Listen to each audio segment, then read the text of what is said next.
Dans cette 32e page du mémoire de Claude Sénéchal, nous poursuivons le récit de l'abbé Jean-Baptiste Paulin, monté à pied vers l'ermitage du Saint-Hénard au début de juillet 1800. Après son départ matinal, après la rencontre avec la bergère au pied de la cascade de Montfleury, le voici enfin arrivé à l'ermitage. Il est midi, et ce passage est remarquable parce qu'il nous fait entrer dans une perception très sensible de la montagne. L'ombre du bâton, le silence des oiseaux, la chaleur de Messidor, le calme des hauteurs.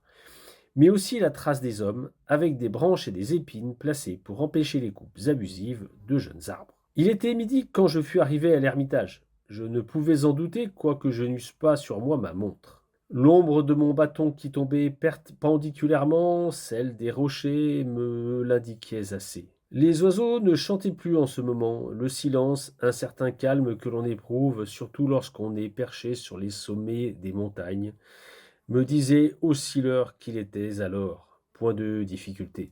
Il faisait bien chaud. C'était au milieu de Messidor. Je trouve la route interceptée par des épines et des branches de bois, interposées pour arrêter les bûcherons qui viennent couper sans ménagement les jeunes plants d'arbres. Si j'étais garde champêtre ou dieu faune, je sais bien ce que je ferais. Voilà, c'est tout pour ce 32e épisode. J'espère que vous aurez continué à apprendre des choses. On se retrouve très bientôt et bonne fin de journée. Ciao, ciao.